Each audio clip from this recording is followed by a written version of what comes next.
his thing once again with a deck that many didn't really expect to win here. I think coming into the tournament, Izzet Phoenix was the deck to beat. It still continues to be the deck to beat, as there were many Modern events this weekend in Magic, and Izzet Phoenix mostly got the job done at all of them.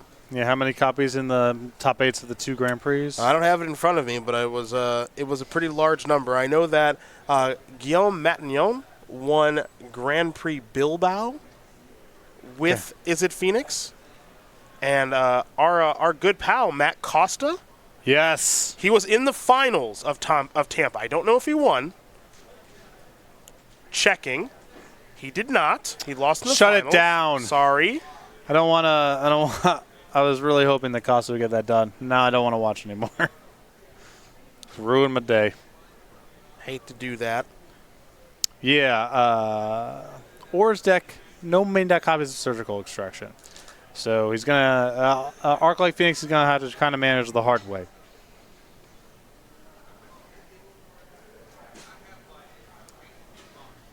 But either way, in any way you slice it, pardon me, Izzet Phoenix was very, very, very good this weekend for just about everybody who played it. That is to be sure. So you can argue whether or not is Modern a healthy or less healthy format for the graveyard decks being as good as they are. What's the opportunity cost of banning things? All reasonable conversations to have, and people can fall on various lines. Cards have been banned in Modern for less than Faithless Looting. That is not up for debate anymore. That is true. That is definitely true. I could not argue otherwise. It's a Serum Visions that's going to get our finals started here, everybody. Looks like both of you scryed to the bottom. A discard spell. Multiple copies of Thing in the Ice. A Manamorphose, a Snapcaster Mage. It looks like a Lightning Axe and a Thought Scour. And Collins immediately scribed both to the bottom, so no chance. I mean, there was no chance he was looking at a land among those two. Mm-hmm. You want to snap off that Thought Scour? Probably. I mean, you have a lot of removal for a Thing in the Ice in the deck, so that's not super threatening. Snapcaster Mage sort of assumes you get to 3. Well, I think the choice is between Thought Scour or Snapcaster Mage. Put it that way. And if you have another discard spell in hand, then I think it's a pretty easy Thought Scour. Because you keep him off of land number... If he finds land number 2, you still have the opportunity to take Snapcaster Mage the following turn. And there's a good chance that Collins just misses his land drop. Decisions here for John Orr. The thought might be, if you draw your second land, I really wish I didn't take that Thought Scour. So it's not that powerful of a card.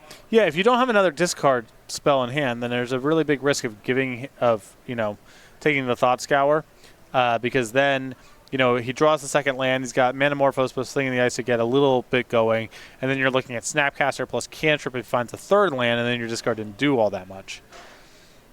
But if you take the Snapcaster Mage or something else and leave the Thought Scour, you're giving him a lot of looks at that second land. Well, Thing in the Ice was the choice. That one a little surprising. Here's Serum. Here's Thought Scour. Excuse me. Ding. Spirebuff can outpass the turn back. I'm interested to see what's going on in Orr's hand, because the second copy of Thing in the Ice would have literally been the last choice out of his hand based on the cards I initially saw. Here's an Inquisition of Kozilek. Lightning Axe, Arc-Light Phoenix, Thing in the Ice, Snapcaster Mage, Manamorphose. Well, if you took Thing in the Ice the first time, I assume you plan on taking the second one also. Okay. This time Snapcaster Mage. I'm off. Every read is bad. Every play I suggest disagreed with.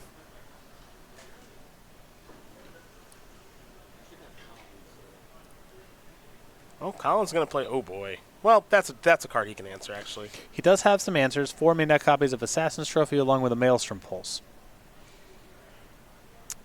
And based on what we know on Collins' hand, not a whole lot to get the ball rolling here. But if the ball does get rolling, all of the attritioning is out the window.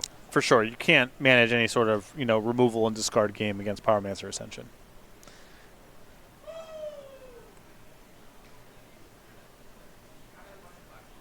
There's a Blooming Marsh.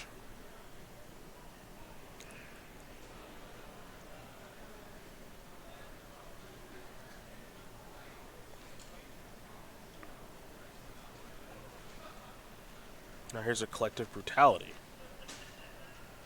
Take Manamorphose out of this hand. Gonna take the Lightning Axe. I mean, if he's got Tarmogoyf, I suppose, maybe Tireless Tracker. I'm getting a little antsy about or letting Collins cantrip here over and over again when his opening hand was not that good, not that smooth. Unless there's a concern over the Arc-like Phoenix getting into the graveyard and the Lightning Axe enabling that, but Manamorphose seems like a very dangerous card to let Collins have with Pyromancer Ascension and a hand that presently doesn't really go anywhere. Fatal Push is going to immediately kill Thing in the Ice. That's not too surprising. I mean, if Or took the Lightning Axe, I imagine we're going to see a threat this turn.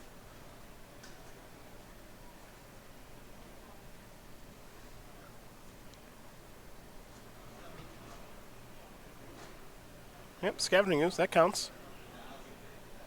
Another Blooming Marsh, pass the turn back. The Scavenging Ooze, if you're going to set that up, that makes some sense on deprioritizing the Pyromancer Ascension and leaving the cantrip there.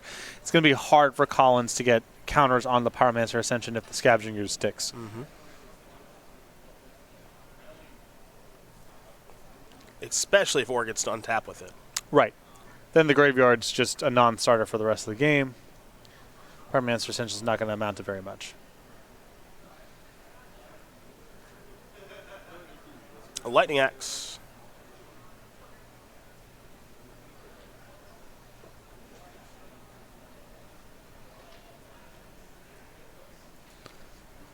Two-headed giant players. And it looks like the Ascension trigger is going to resolve as well. Two-headed giant. Your next Big draw step there for Collins. Uh-huh. Redundant spell for the Pyromancer Ascension.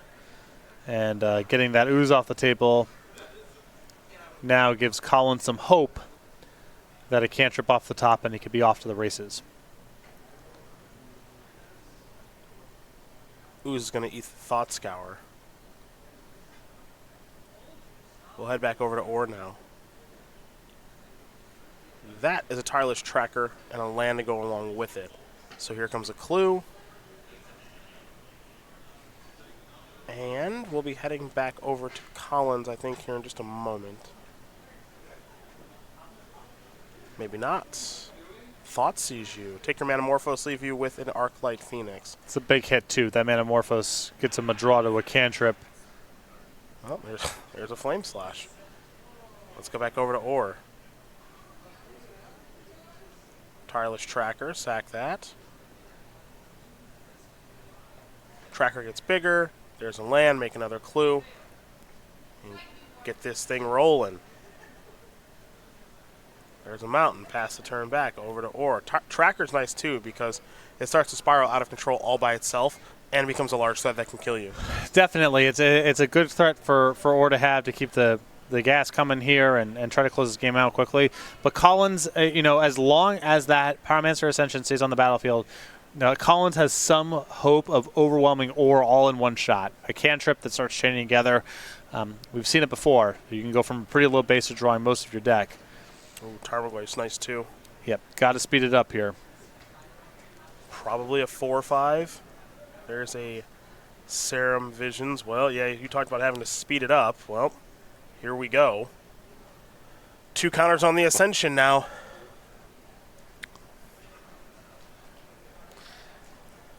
I think he may have kept them both on top. Here comes Faithless Looting, 2 versions.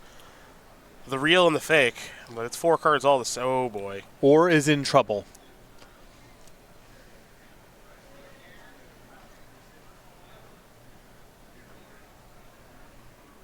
Thought Scour. 1, 2. Major trouble. Draw. 1, 2. Draw. I think you saw that card underneath. So they'll fix that. There has been a little bit of scrying as well. We do have our head judge with his arms crossed behind Austin. And John Carter making sure everything is good to go.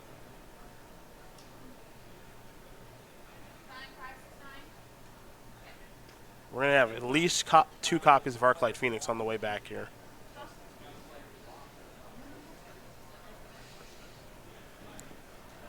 Austin receives a warning for looking at accidental cards. They sufficiently randomize the deck, and we keep moving. Arclight Phoenixes do not have to attack, of course, but they are back on the battlefield. So now we head back over to Orr, who, as Patrick mentioned, is in trouble. Tireless Tracker will draw a card. Liliana the Veil appears to be in hand here for Orr.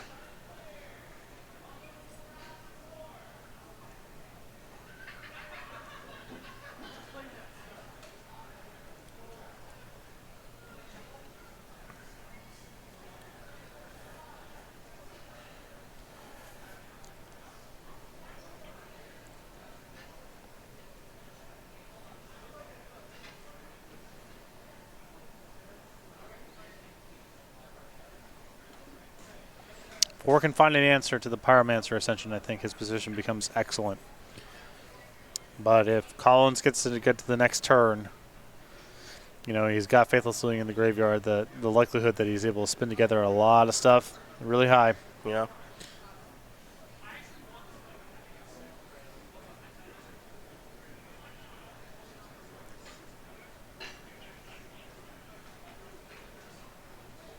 Maelstrom Pulse is good.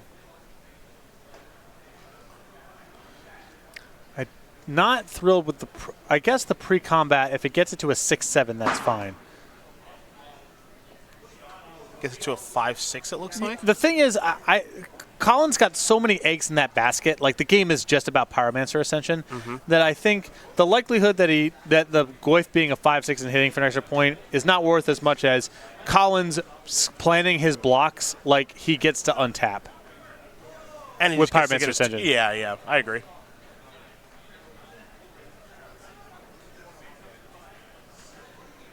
Looting. 2 lands. I don't think it matters much either way. I think Collins is so likely to double block with or without Pyromancer Ascension. In one world, if he has Pyromancer Ascension, it's free to block, and if he does have Pyromancer Ascension, he has to block. But I think that's still prefer the other order. Thing in the Ice comes down. Or will hit a land there with Field of Ruin. Going to activate Field of Ruin. Ooh, Field of Ruin plays well with Tracker. Oh, yeah. Another little Yeah, oh, yeah. Notice that Green black cards. I didn't notice that until right now. A lot of interactions. All right, Liliana plays well. Take care of that.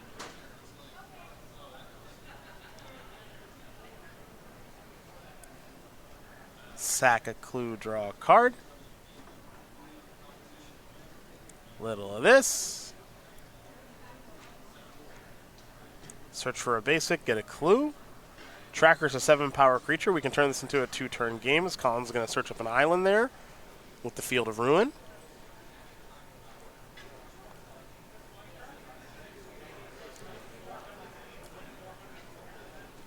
Basic swamp there for Orr. And now Thoughtseize reveals an island. So Collins is on air, as they say. And in the abyss, as I like to say. Yes.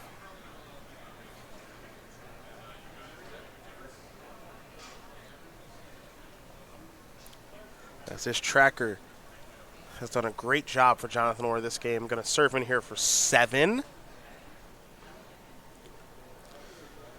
Collins going to fall down to 8. So Crackling Drake is still, in theory, a live draw.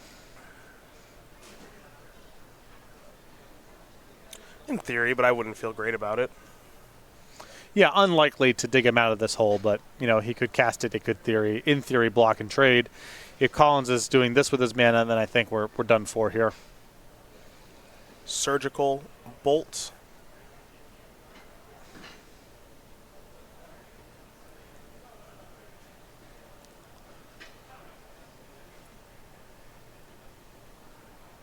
I don't think there's a way to keep it all, yeah, and be able to get back Phoenixes and blocking and everything else. So, Jonathan Orr gets himself out of some maybe serious trouble there and wins game number 1 over Austin Collins. Golgari mid-range up a game over Is It Phoenix. A big sweat there. Found an answer to Pyromancer Ascension before things really got out of control. And absent of that, and without Collins having Arc-like Phoenix early on in the game, or it's just better kind of card economy, card quality, and removal spells, able to carry the day. Let's do the whole sideboard thing, folks. It's 2 Blood Moon, 2 Spell Pierce, 2 Dispel, 2 Abrade, 7 one-ofs here for Austin Collins, and Beacon Bolt, Chandra Torch of Defiance, Anger of the Gods, Surgical Extraction, Ravenous Trap, Dragon's Claw, and Shatterstorm. So there's only 2 cards in here I'm actively interested in, the Beacon Bolt and the Chandra Torch of Defiance. Both really good for playing long games against decks with a bunch of creatures. I think the Abrade, there's probably enough targets between Dark Confidant, Scavenging Ooze, and the creature lands to bring that in, but again, not really flush with exciting options here. For Jonathan Orr, 3 Fulminator Mage, 2 Collective Brutality, 2 Nihil Spellbomb, 2 Surgical Extraction, 6 one-ofs for him in Damnation, Damping Sphere, Engineered Explosives, Grafdigger's Cage, Kitchen Finks, and Nissa, Vital Force. So this is a question of how deep do you want to go? 2 copies of Surgical Extraction, pretty easy to bring in. 2 copies of Nihil Spellbomb, easy to be persuaded there. The opportunity cost is low, and Collins is doing some stuff with the graveyard. Is something like Grafdigger's Cage or Damnation or the Collective Brutalities above the line. Certainly there's enough play to them there, but Orr's deck is full of nothing but high-quality cards that do interact, so I don't know how much he feels he has in the way of bad stuff to make these swaps. Well, we're going to find out soon enough how John Orr's feeling about his game number 2, as he's going to sideboard and get ready to rock and roll. But as you mentioned, if he's made it this far in this tournament, he's probably got some sort of configuration that works for him against Is It Phoenix, because either he didn't play against it very much, which is unlikely, or he did and he beat it quite a bit, which strikes me as more likely. Yeah. And that game kind of looked like I would expect in the game where Arc-like Phoenix is not present early. And Collins had a shot that game for sure, but you can see sort of the secondary threats in the deck, particularly Thing in the Ice. It's going to be tough sledding to make much of that kind of card. Pyromancer's Ascension gives him a different dimension, or with a couple removal spells for it, but not nearly as dense as he is for Answers Thing in the Ice. And Pyromancer's Ascension was almost able to steal that game, but Or answered it, I think, basically the last turn he had a chance to do so. The Arc-like Phoenixes took a little while to get on the battlefield, and, I think that's kind of the script for Orr taking game 1.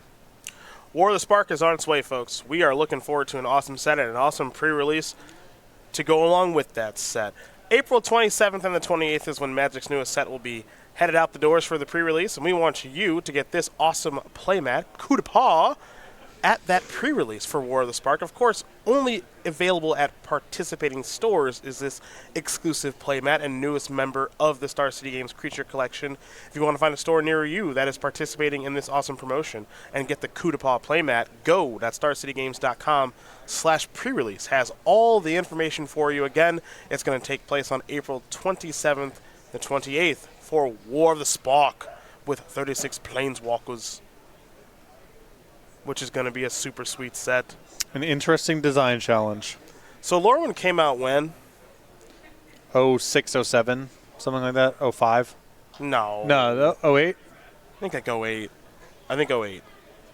You got a tablet in front of you. Let's do a Lorwyn release date. Yeah. October 12th, 2007. So that was 12 years ago? Yep. 11 and a half. 11 and a half years ago? That means Austin Collins was 5 or 6. 5. Yeah. 5.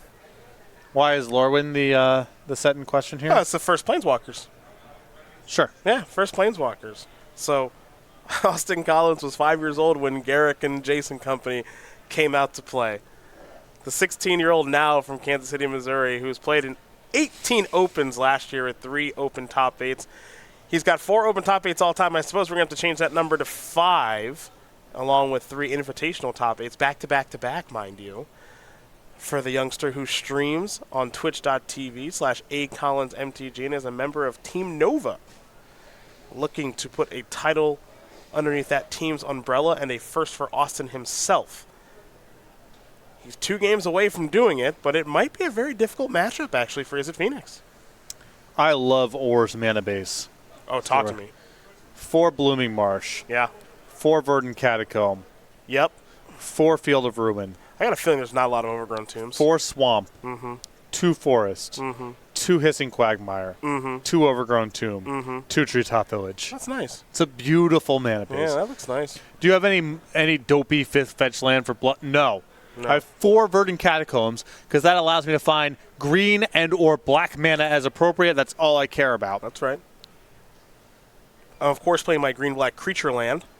Right, but only 2 of those because they enter the battlefield tapped. And then I'm playing my green creature land because the black creature land, I don't even know, spawning pool? Is that what it's called? Yes. Yeah, this is terrible. Yeah, And Treetop Village was the best of the bunch. by a lot. Let's go. Of the original cycle, best by a lot. Mm-hmm. Do you know the names of all of them? Come on. Really? Come on. Do you know? You do know? Spawning pool, Yeah. Treetop Village, Yeah. Forbidding Watchtower. That's I the close other- my eyes. Fairy Conclave, Yeah. Gate to Encampment. All right. Great job. Thank you. Do I know? Disrespectful. Maybe a little. Do you know the name of the 5 Mercadian Mass depletion lands? Oh boy. Yeah. Take that, tough guy. The ones that come into play tapped and tap for 2. Uh-huh. Sandstone Needle. Correct. Peat Bog. That one's easy to remember. It's Pete's Bog, dude. Pete's Bog. Pete Bog. These actually got played a little bit in Block Constructor. Mm-hmm. This is your bread and butter time. Mercadian Mask, it was. Yeah. Sandstone Needle. Okay. The blue one is troubling me that these are escaping me. I don't have it. I don't have the other ones. You need the blue one? Surprise and Scary. I thought that was the charge one. I'm almost positive Surprise and Scary is the blue one. I could be wrong. This is attempt number 27 to get lands that tap for 2 mana to work the right way. Didn't work. I'm going to look on the tab. Ooh, hello. Spell Pierce Your Inquisition. You don't get to see my goods. Don't even think about it, homie. Going to use the old tablet to look up Mercadian Mask's lands.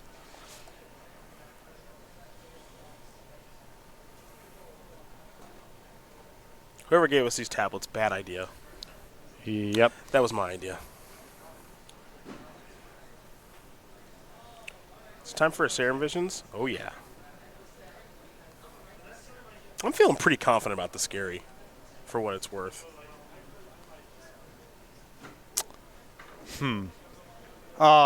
Hickory Woodlot. I never get the green one, and I'm pretty sure the white one is I think it's Remote Farm. That sounds right. Yeah, that one was played in bargain decks in standard. Back when you could play bargain decks in standard. Here's a Faithless Looming from Boston. Yeah, Saperson. Oh, confusing. You were right. Saperson Scary is the 2 mana one. I got it confused with Saperson Cove. Weird that they would have 2 of those. Oh, that's on you. That's on you. Know your Magic cards, nerd. Let's go back over to John Orr. Sweet lands here. Mercadian Mask. Cycle of 2 mana lands. Cycle of charge lands. Really rancid mana fixer in Henge of Ramos. Tap for colors, tap it, and 2 to add 1 color to your mana pool. But so you're let's say the 2 mana lands may be a mistake to make, but you're preserving some rate. Where would you like to put your power points? Naturally, Dust Bowl, Rashad Port. That's correct. That is correct. What a file. Inquisition to go select takes Serum Visions. Plus Tower of the Magistrate. Interesting design to do in a file with nothing to do with artifacts. But whatever. not causing that much harm, at least. There should just be either Twitch streams or podcasts of you just going through vials. Yeah. You know That's what it. we did we could call it like the X-Files. What I've done at work sometimes, a fun game is just You can go do this on Gatherer if you want to have a good time. Just search random Future Sight card. Just go up and just hit random Future Sight card, and whatever pops up on the screen will make you laugh. It's a blue and a red. It's Manamorphose. And now Collins is going to sacrifice a fetch land. Yeah. I think the hardest I've ever left to anything Magic related is random Future Sight search revealing Char Rumbler. Powerful card. Collins is going to get his Steam Vents on tap, so that's access to 3 mana this turn. Neither player off to a particularly fast start this game. It's going to be Faithless Looting with Flashback here for Austin, so still searching for some goodies. Arclight Phoenix has finally been found. Looks like 2 copies have been found. It's a nice little card there. I'm going to place both in the graveyard, pass the turn back. They're not going to come back this turn. Very likely to do next turn, though. Jonathan Orr is going to sacrifice a Verdant Catacombs. I know that's not a different fetch land because he only plays Verdant Catacombs. I only have Verdant Catacombs. Mm-hmm. It's good for my job. Thank you, Jonathan. Let's go back over to you now. See what your third turn yields. A Forest. A Liliana the Veil. Plus it. Pluto Delta and Hissing Quagmire will bite the dust. Really, I mean, Orr would love to have the Surgical Extraction here. Here's a Serum Visions. Gotta be worried about Collins being able to put together 3 spells.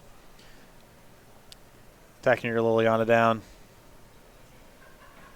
I would imagine Orr would have just fired off a Surgical if he had it, though. Once Collins shows Spell Pierce, no reason to get fancy. Here's a Sleight of Hand.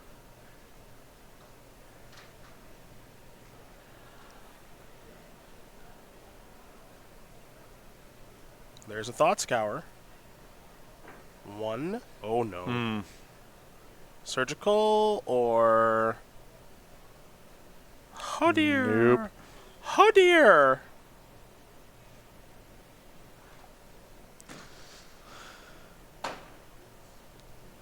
Yikes.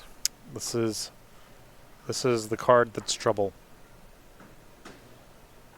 Colin maybe even debating not ignoring Liliana altogether. I'm so into ignoring Liliana. We're knocking Liliana just down to 1, because then it doesn't matter.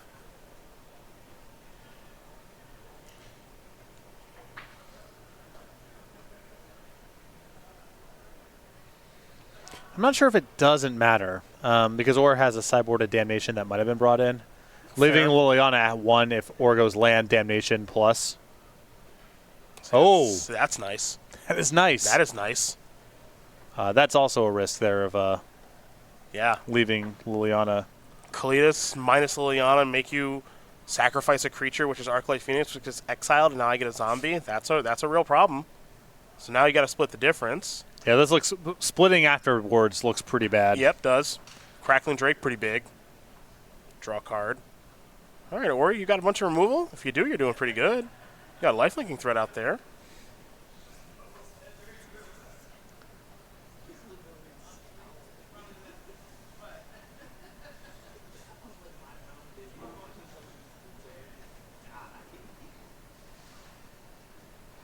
And check the size of that Crackling Drake. Grow. That's nice. That is nice. Yep. Great looking turn. Yep. That Drake was 8 power. Trigger the revolt by sacrificing the zombie to Kalidas. Another play that would not have been enabled had the Liliana been removed from the battlefield on that critical turn. Mm-hmm. Because Aura would have been without a token. I suppose you could do it with Field of Ruin, but this looks a lot worse. Yeah, I mean, now the race is, I mean, Collins cannot race from this position. This is not sustainable. It takes multiple bolts now. Things in the ice are not great.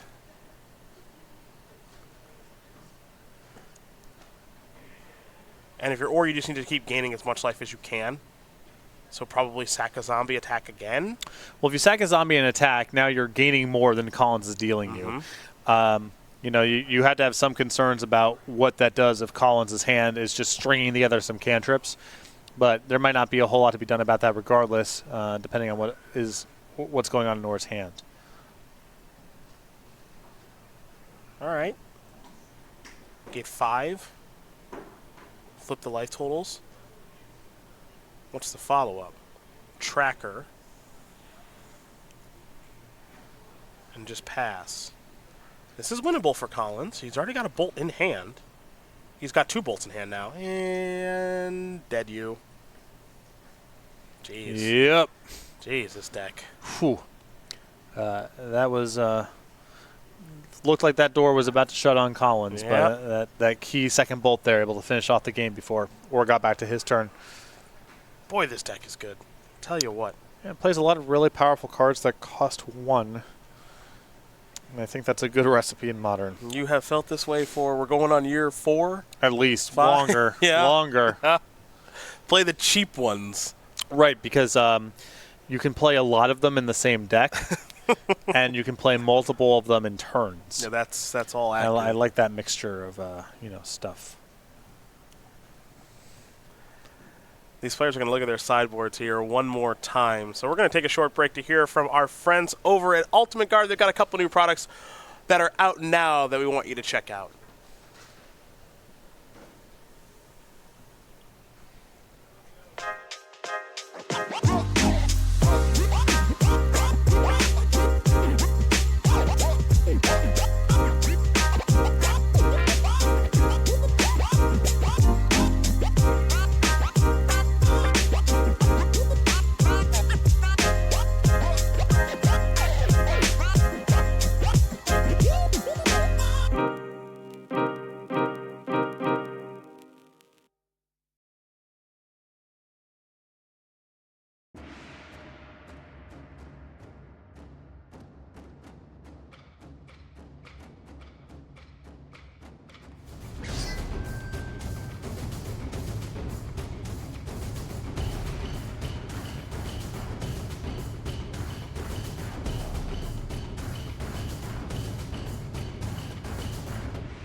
Game 3.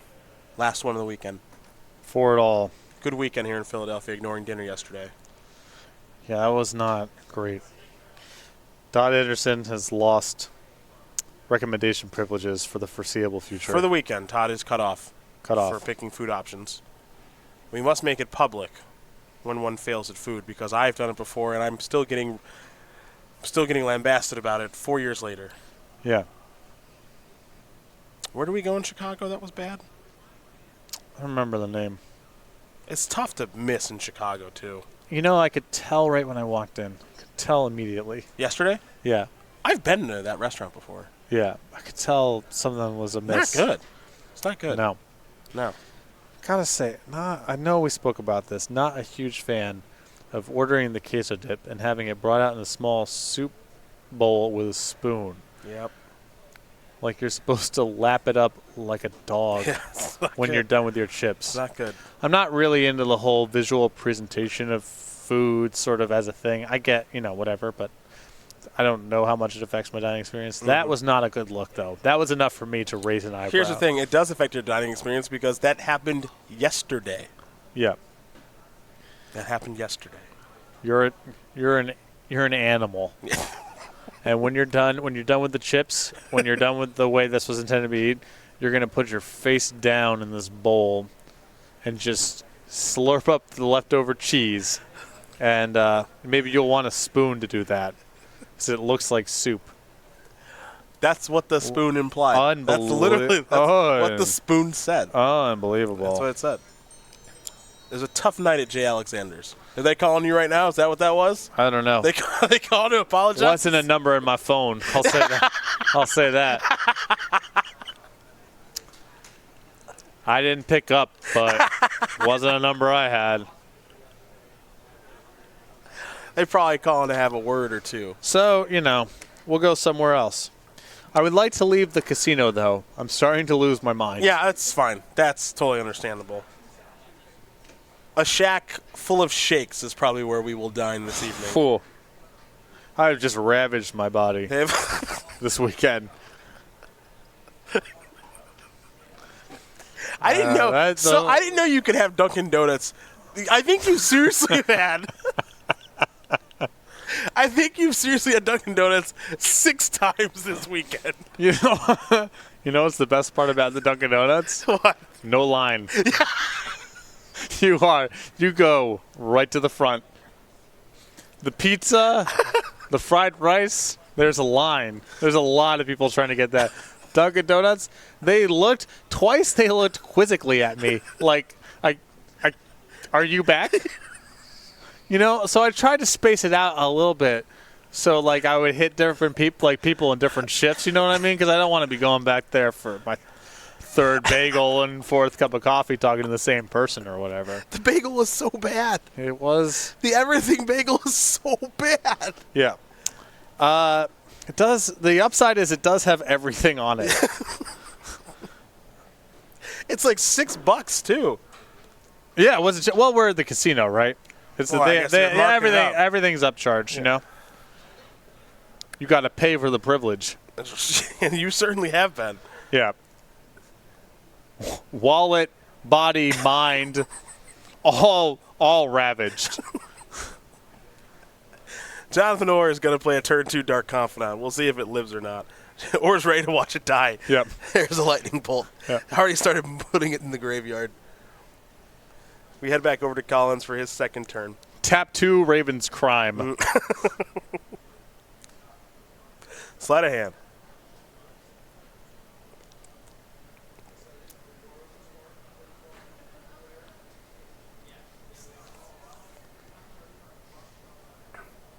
Also, their coffee did not look fresh. I don't know. That's hard for me to know, I guess. I don't know what the difference would be. Here's a Thought Scour in response to the Inquisition of Kozlek. Sleight of hand, Thing in the Ice, going to the graveyard. We have a lot of Arclight Phoenixes. Along with a Thing in the Ice, I believe a Manamorphose? Is that an Abrade or a Manamorphose? It's a Manamorphose and a Steam Fence, and Austin was motioning Take towards... the spell. Yeah, take the spell. Obviously. Yeah, Austin trying to get him to take that Take the Thing in the Ice, yeah. stupid creature against his black-green creature removal spell deck. I mean, I admire the attempt. Right. Manamorphose probably should be banned. Take that. Yeah, I'm really sick of that card too. Here's Thing in the Ice, Steam Vents tapped. Just the stuff that's about just moving cards around zones and not advancing the game that's really powerful. I'm done with it. Tarmogoyf. Back to Austin.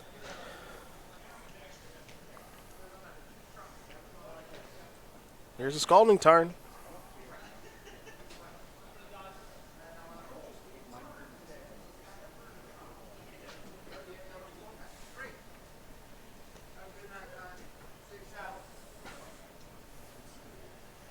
And Crackling Drake is here. Draw a card.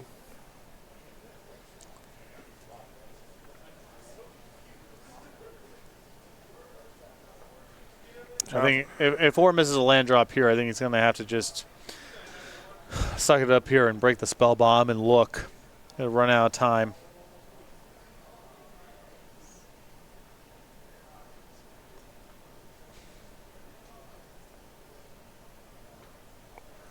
Overgrown Tomb, Field of Ruin of the Lands.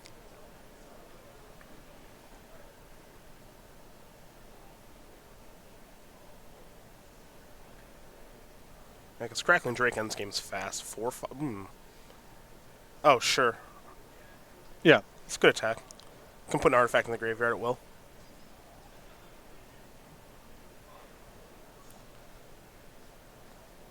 Creature. Well, also, I think I got to count, right? Creature. I think Orr's just happy to trade with the Crackling Drake. I don't think there has to be anything fancy going on here. Okay, that's fair.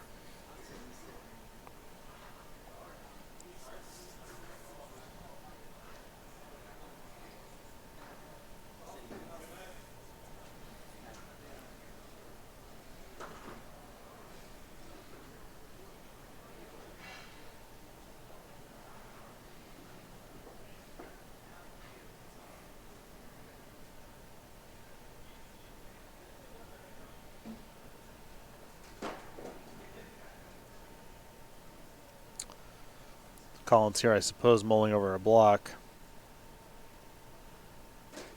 Spell Mom away. And Fatal Push. And Hissing Quagmire. Okay, that's a good turn. Yeah, you would have preferred to have a land that entered the battlefield untapped, so you could do the Field of Ruin and keep the spell bomb around, but or just not with that kind of time right now. I mean, that's his first good turn of the game, I think. So. Yep. Here's Thought Scour. Arclight Phoenix, Lightning Axe, draw a card. Sleight of hand. I mean, if Collins can find Faithful Saluting here, he's going to blow this game wide open.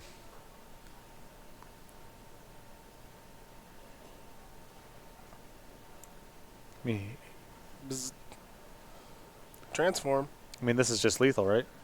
Or no, he's only got one Phoenix. Yeah, he's one short. One short. All right, cool. You're at 1. I have 2 Phoenixes in my hand. You have to kill all my stuff and beat the Phoenixes in my hand. Yeah, I mean, you can't even Damnation here because you just dead. cast it on the. Yep. You just cast a Phoenix. Cool deck. Super cool. Yeah. Austin Collins gonna win this game and match here over Jonathan Orr. 2-1.